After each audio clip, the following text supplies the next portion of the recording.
Yeah, so that was me. How has your week been, other than not being wonderfully well? Well, yeah, there was a sort of blip last weekend, not being well. Work's been mad, so I don't really feel like I've done a huge amount. Although looking back at it, I have been writing some more unit, which has been positive. So that's started to flow again, which has taken some stress off my shoulders. Hmm.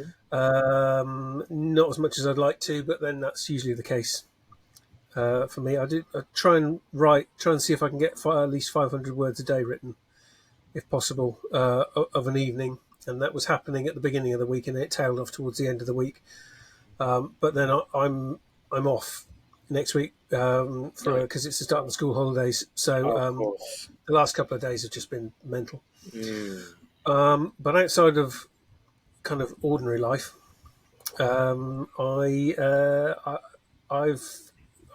started to watch two old TV shows that I'd never watched before at the time. Probably should have watched at the time, but I Yeah, didn't. One of so you them's post about, yeah, Robin yeah. of Sherwood. So you posted about something. It wasn't Robin that I think you posted about. I think you posted I, about something else. I definitely posted about Robin of Sherwood because Okay. I just for some reason just didn't watch it Mm. at the time when it was on back in the mid 80s. I remember that. Yeah, So 40 years ago. I've watched series one of that so far, and it's good. I'm enjoying it. It's not something I can necessarily binge, but I'm enjoying watching an episode now and again. And the other series is Cracker.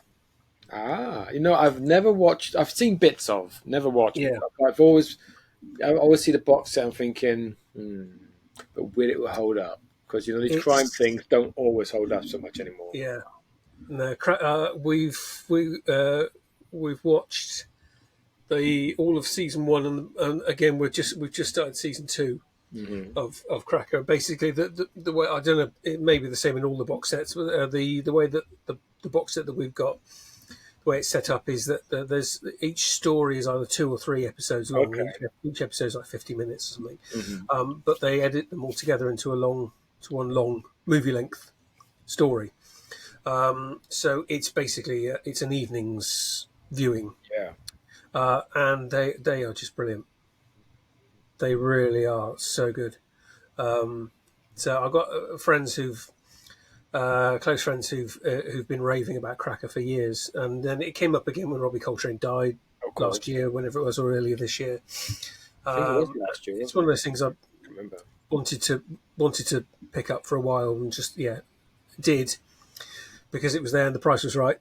Um, so Yeah, lower. like, so That's what that's that's from. essentially what I'm doing. That's the higher lower things. Play your cards right. You're not Oh yes, no. Bruce Forsyth. Okay. Don't get any for a pair Is the on this game. Price is Right? Is Price is that's Right was Leslie Crowther. who? Leslie Crowther. It's on the Saturday night. It was either The Price is Right or 3-2-1 with Ted Rogers. And Dusty Dusty Bin. Bin, yeah. No, what's the Saturday one nights that on ITV. Michael Barrymore did with what? Hot spot's not a good spot. Oh God. Because that came up the other day, and I don't know Flipping why. it. Oh, it's because somebody's at work always wants to buy my hotspot, and it goes, "Hotspot's not," and they just sort of looked at me. I'm like, "Good spot," and I couldn't think what that's from. Michael Barrymore. Michael Barrymore. Yeah, What is it? it was. It was Michael Barrymore. It's that they move along the TV monitors. They Yeah. press certain ones, and Oh God, I that can't wasn't the remember price for life right, what was the it? name of that show was. Was that the That's not. price? That wasn't The Price is Right. No.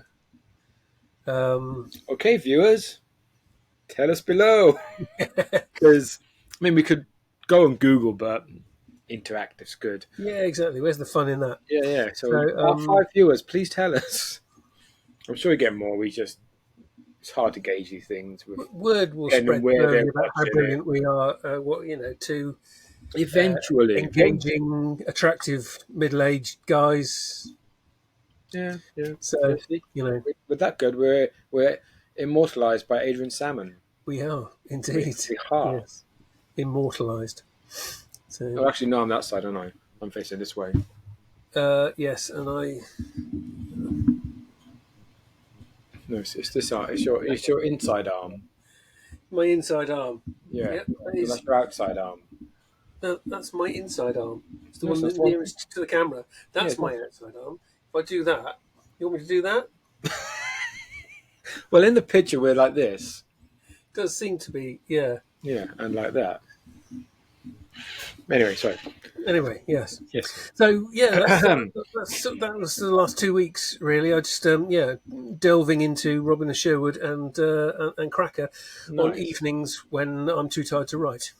That's fair. That's fair. So My evenings when I get home from work, which generally tends to be, unless we're really lucky, 10, half 10. Um, Usually it involves me getting in, putting the bike in. If it's raining, I'll leave it out and go in. Because, hills, Wales. Not yes, riding on Wales, obviously, or just hills in Wales. Just in case people think I ride on Wales. safe and well. You Yep. don't know. Because, if America's watching this, they may think I'm in England because Wales, England. Um, Tom Jones in Mars Attacks. yes, or indeed Delta and the Bannermen. Hey, we're in Wales, England.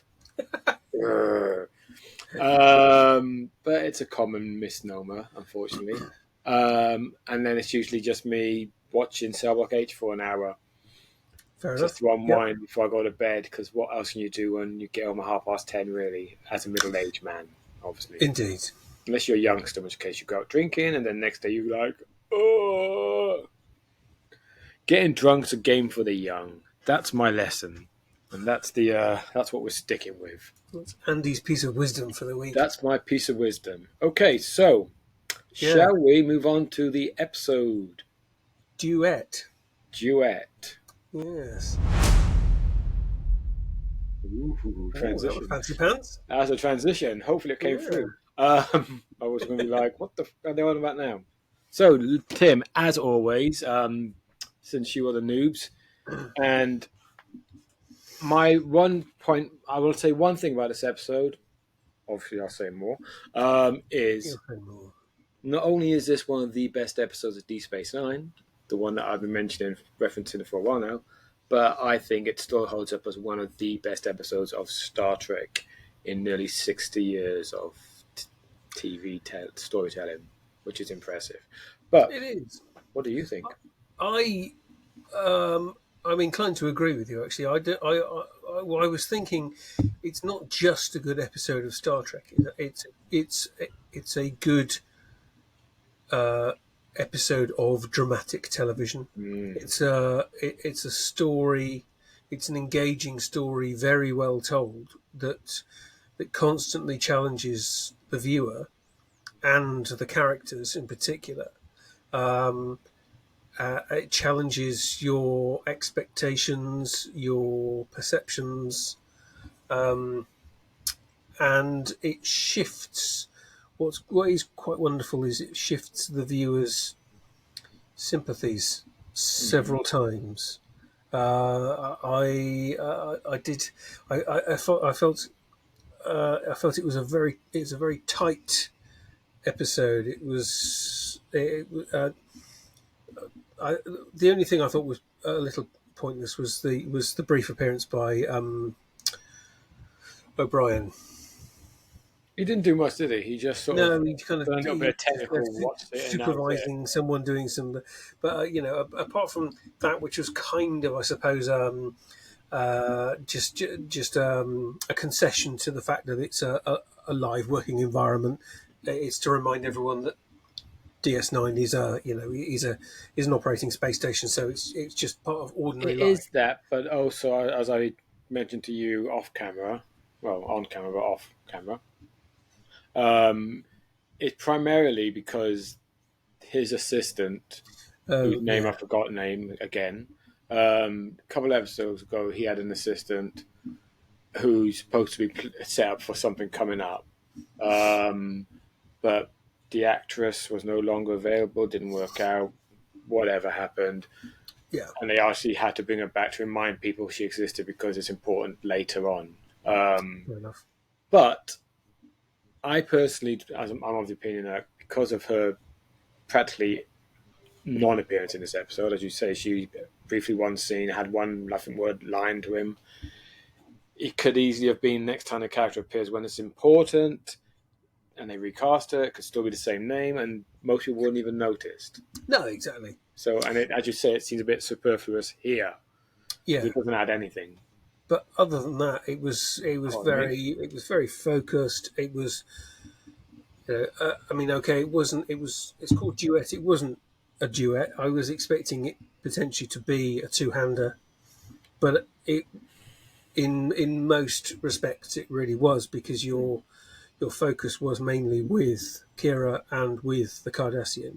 And Although what I think Odo had a lot to play as well, I suppose. what I think you'll find, certainly myself and no doubt many fans, whenever we think of this episode, you sort of forget Odo's role in it, forget Cisco's role in it, although obviously very important because they have different points of view and whatnot. Yeah, and You only really remember. Sorry? Bashir Yep. feeds Yeah, some yes, he important does. information as well, doesn't he? So Yeah, but you'll only really remember the Kira and Marista stuff because it's just it's those scenes. so It's good. those scenes around the cell, Mm. basically. So and everyone nails it totally, absolutely nails it.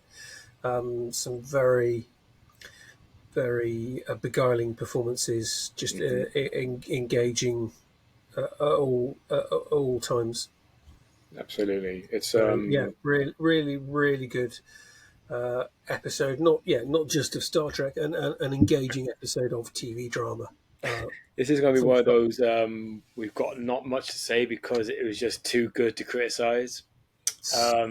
Yeah, I can't think. Yeah, apart from the what I've already mentioned with O'Brien, everything else was just was pretty much, I think, on the ball. It's as I said, it's almost relentless. It just like a good, I suppose, like a good thriller. It picks you up at the beginning, and Oh yeah, by the end of the things pre-title, you're unfold, like, and you know, you are just, you do feel that you're engaged and involved the whole yeah, time. you're intrigued from the open. You're just like, Yeah, ooh, what's going on here? because they are the kind of situations, the kind of crimes that the Bajorans have obviously experienced. Yeah. They are, I suppose, at the end of the day, they are relatable. So they're easier for an audience member to well, relate to be affected by. So it's not just some sci-fi situation that's happened to some sci-fi races, and you sit back and you think, this is interesting, but I don't really care for any of the people that are involved. It could be anyone talking to anyone else here.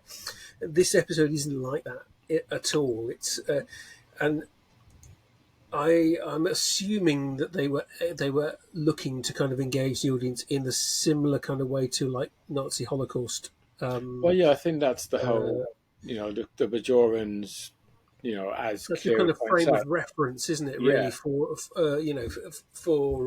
what's been going on. Well, yeah, because, I mean, you think about the Bajorans, as Kira points out very blatantly, they were peaceful people, very spiritual people. They did no harm to nobody, but these guys just came along and just whoosh. And they surrendered straight away because they're not fighters. Yeah. And the Kardashians still carried on basically torturing and enslaving and exterminating. I've not seen. I did notice a few words that were kind of Provocative. They were provocative, and they evoked the whole sort of Nazi, Holocaust. yeah. Thing. I've not seen the Nazi war trials No. and any of that stuff, so I don't know if the kind of relationship that they were playing out was indicative of that as well. But I don't think you necessarily need to know that. I think if the fact that I can't evoked. say I'm overly well versed in the Nuremberg trials. More of an overview, like most people have, I suppose. Hmm. But there must have been, almost certainly, there must have been. I don't want to say ex-Nazis necessarily, but people who were involved in a Nazi party for in a very minor way, like Maritza would have been, Yeah. um, who Yes, I just was saw the most justified. awful atrocities and was just an absolute coward because you can look at history often look to the Nazis as one people, but you kind of forget that I'm not not Nazi apologizing here at all, but I think it's conceivable that even within the Nazi party there would have been people who were part of it because they had no choice. People who were horrified by this, who witnessed the most awful, awful things. People that might have worked at some of the camps who, again, had very minor administration roles, but they had no choice. And they were witnessing stuff and they couldn't speak out because they would have been killed themselves. So, I, again, there must have been. I mean, I'd have to look it up maybe, and maybe there were some of these types of people who did speak out during the Nuremberg trials who actually were able to finally say, history needs to record this, history needs to see how absolutely awful this was.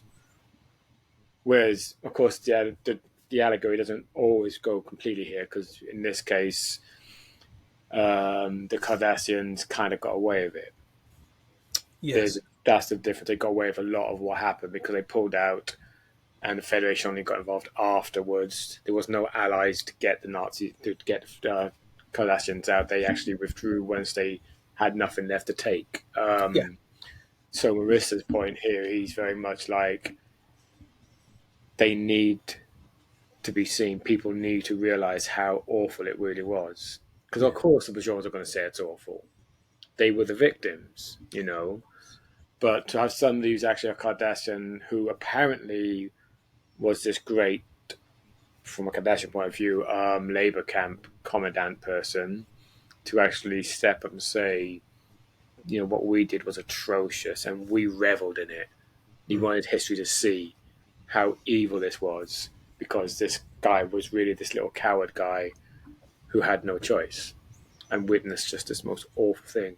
And I think Harris Yulin, who plays the character, it's one of those episodes where I know it will turn out that it's not actually him, but you get so caught up in it, in the Yeah. performance and the writing of it, that you're like, I kind of believe it's him for a while, even though I know it's not because obviously I've seen this many times. But Yeah. still, I love episodes that do that actually, where they're written so well and performed so amazingly that even if you've seen them before, you get so caught up in the reality of what you're watching, you kind of forget, and you actually start like believing that he's real, that he's Yeah. really Golda Heel. I You say can it correct then. accept the switches from side to side or whatever of Mm, whoever the character is and wherever sort of who holds the high ground, as it were, who's the strongest, who with whom you sympathise, and because I mean, there's the classic moment where the suggestion was that the Bajorans had harmed themselves, mm, and that the Cardassians only allowed the images to come out that they wanted yeah. to. So potentially suggesting that the Cardassians had manufactured the situation Mm, as well, and you got that awful moment there, thinking, "Wow, it's not necessarily, it's not as black and white, it's not as cut and dried no. as Kira's making it out to be." Um, and I just, even though obviously it then moves on from there again, and it's powerful stuff, and it's done so very well and so very intelligently. Uh, each time there is a sort of like a twist or an about turn or whatever, it comes around it comes about very organically. Mm. There's no point in the episode where you think, oh, that was a bit, Yeah. that was forced, or that was Well, it's shoehorned literally in, they, or anything. It's we see the. I mean, this is a key part of storytelling, of course. If you're going to have a revelation or a twist or knowledge come into play, then you need to see that earned. You need to yeah, see the characters earn that moment, and so yeah, you see through Bashir and Odo's investigation, and Cisco to a lesser extent, I suppose, they uncover stuff, and yeah, they're drawing conclusions based on new evidence presented, and even Kira, and this is a testament to Nana, because I'd never praise Nana, right? That she's able to show. I mean, even in the early scenes where she's talking to Dax at the viewing port, and she's very much he has to be punished because he's Cardassian. He was at Galatep, regardless. This is before the whole thing of he may be Galdahil comes up. yeah, Um, just by virtue of the fact of who he is and where he was, and Dax is trying to get through to us that maybe that's only because you want it to be, and you can see in Nana's expression, you can see in her eyes that you can see Kira's not doubting necessarily, but she's clearly conflicted within, even though yeah, outwardly she's trying to convince herself she's not conflicted, which of course absolutely gets flipped on the head by the end where she's very much not conflicted, but in the opposite way now. And I think that's her little journey in this episode. I mean, this entire season, really, and this is almost a culmination of that. yeah, Um, she's gone so far. I mean, she would have been that dude at the end who, why did you kill him? He's Kardashian, that's enough. She would have been that guy, actually, only in the second episode remember when Odo was getting lynched more, almost. She yes, was she was them, really. yeah, yeah. And That's true. Yeah, and it is a testament to how far she's come, and her performance is exemplary. A yeah, really, easily the finest. I think the finest acting I've seen in a Star Trek episode. accolade. So But you're right. I mean, I like this. Another thing I appreciate about this episode, bad knee, is riding a bike. As I say, middle age, it's great. Um, One thing I appreciate about this episode and the producers is they resisted, because I assume they must have had a discussion or something about the usual B plot that this series tends to have, and they clearly resisted. It's maybe an easy decision to make, or it could be there's a B plot involved quite late in the day and they cut it out quite late, but for whatever reason they decide not to, and it's like, yeah, this episode did not need a B story. no, Any B story would have undercut it so much. it needed the intensity that it had. Having said that, several of the episodes that I've enjoyed more over the last few weeks have Mm-hmm. been episodes without a B plot. And I think it's when I was watching this, I was kind of aware that actually I think these episodes are better when they are focused Mm. in this way with a very strong A plot, and they're not having to. Sometimes a B plot can feel like it's just kind of filling time with. It's a kind of it's a slight distraction as well, but it does. I suppose the B plot normally will just will show some side of the kind of the day to day life Yeah, on yeah, the station. and usually feeds into the A at some So point. just as a reminder, and then there'll be something about what those characters are doing or talking about that will miraculously feed back into the A Yeah, plot or whatever. At the kind of at the conclusion. Just some of the episodes recently, they just haven't needed that, and they've been so much better well, I for it. think the B plots, like I've mentioned already, they're a holdover from typical way of telling Star Trek stories. Once you've got that many cast, you need to, give everybody something to do, I suppose.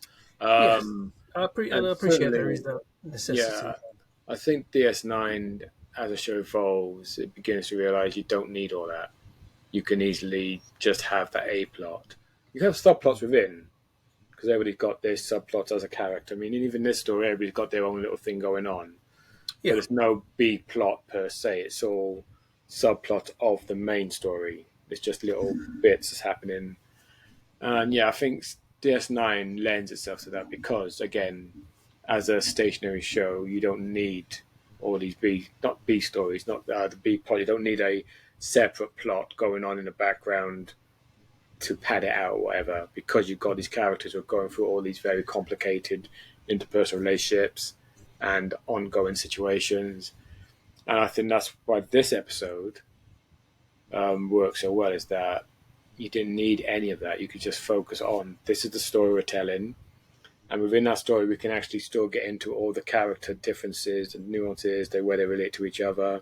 Because obviously Kieran's Cisco, you've got more deepening of their relationship here, where he's still a little resistant. He's still a bit like, she's off on one again, to come to the realization, oh, hang on a minute, something's going on here, and actually her instincts are kind of right. But he also sees when they've realized, before she does, obviously, because they discover it, what's actually going on here, kind of, that he's not actually Galda here at all. Cisco gives Kira the chance to actually deal with it properly and find out what's going on. He doesn't, like some other captains or commanders would take over at that point, being like, you're too close to this, you're not seeing it. He's got enough faith in her to say, look, this is what's happening, and I've got enough faith in you that you will now be able to change your viewpoint because of the new evidence. And she does. yeah.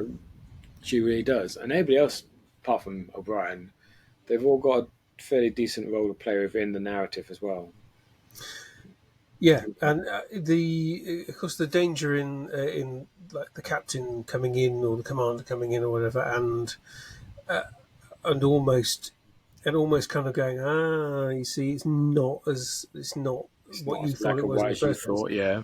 It's that actually disempowers the character. So Kira remains empowered the whole time. She has agency throughout that episode, or certainly as soon as Cisco goes, actually, yes, here you go, have your head, go for it.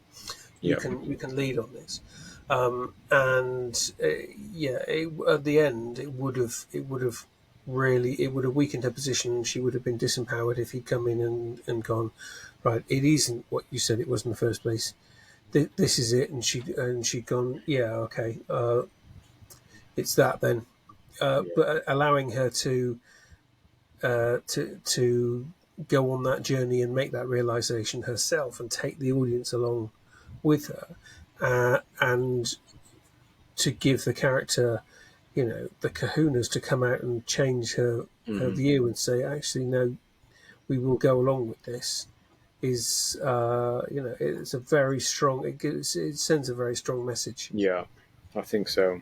Yeah, It's it's one of those episodes where it's all so done well that other than saying this was really good, what more can you say, really? yeah. I think we've made a fair stab at picking out the why Why it's so good? it's Yeah, good and what yeah. what those specific moments Mm. are. I mean, Because ultimately, I think you thought at first this was going to be a 30-second conversation, and like, then it's brilliant. Yes, it see you was next week. cool. Yeah, All right, see you next week. see you Yeah, next time, folks. But thanks for that. no, I think No, it's again, it's about just analysing those without just constantly saying, "Oh God, this is so good because they did this, and they did it so well," and suddenly you're into the territory of the behind the scenes footage on like the Lord of the Rings films or something. Where God, Or everyone is Doctor just Who the best Conven- at everything. So Doctor Who it's so Confidential. good because they're so good. And it's just, Well, oh, yeah, it's like in the what they call the give me Ready some Room, which drama. is the after show in the current Star Trek shows. Will Wheaton does the Ready Room, where he obviously gets the guests on, the actors or the writers or whomever, and they're Yeah, all singing its praises, of course. Or when the Blu-rays first come out and everybody's saying how awesome this is because they're still on the contract, you know, yeah. yeah, Whereas like Enterprise, what I like about that is by the time the Blu-rays come out, everybody's no longer under contracts. It's been a few years, so they can get interviewed again and be a bit more honest about their experiences, which is right. nice because they can actually Yeah, say, "Yeah, that was a really shit finale, and this is why it was a really shit finale." But I like honesty is good. We don't want to become a sort of podcast, if we have a podcast, whatever we are, where we're just saying, "Oh, this is amazing" all the yes, time, because like I saw so much of that when Picard season 3 was being shown. Some people just like, "Oh my god, that was amazing! Did you see that shot of the Enterprise? Oh my god, this happened, that happened, this happened." It's like, fan service, fan service, fan service. yeah, Let's be a bit more critical and honest about these things, because this we've had a few episodes that haven't been great, and I'm sure there'll be some still coming up where we'll be like, or we'll have some really good episodes with some bad bits in it, and So that's good. there have been some episodes so far that we've really enjoyed. Or I've really enjoyed Yeah, that. I've not been It has so been keen on. difficult to be to find the sort of the specific reasons Mm. why. Sometimes it's just in good enjoyable Yeah. television. Um, I think this episode was good, but it was also it's slightly easier to pick out Well, it's why. good because it's about something. Yeah, It's it not is. just enjoyable, fun entertainment. I Yeah, mean, I would maybe argue it's not entertaining at all because of the subject matter. It's actually, but it's interesting. It's involving. it is. It's it's Yes. about something. It's something that makes you, as you say, oh, hang on, Oops. have can think about the Take parallels of history or whatever too. Yeah, exactly. You know. It's a gripping, engaging Mm, uh, 45 minutes of drama. yeah. But Cool. yeah, All right then. Since you got right. alarmed, I'm guessing we're gonna have to wrap this one up then, Well, because I've you've got to probably put my got spuds something in to a go minute for on. dinner. Oh, you don't want to do that. Okay then. In that case, let's rappy. Our final thoughts are pretty clear. We both thought it was awesome, Yeah, pretty much. And we will be back hopefully next week. I hope so. Subject to illnesses and who knows what, for the season finale. Ooh, what's Called that called? in the hands of the prophets. In the hands of the prophets. Mm. Yeah. It sounds like a part of another one of those aphorisms or whatever. But I don't think it's not one that I recognise. So It's in the well, hands of the I prophets. guess Okay, you'll see. You'll see. I'll have to see, won't I? You will see. Well, As always, people, check our social medias. We'll put them all below. Um, and maybe a link to that wonderful Nana episode of the Shuttlepod Show, because always happy to promote Nana. So, until next time, I've been Andy, and he's been. Tim. Yes, he has. Until then. Oops, hang on. That's better. Sorry. Technicalities. Until then. Bye bye.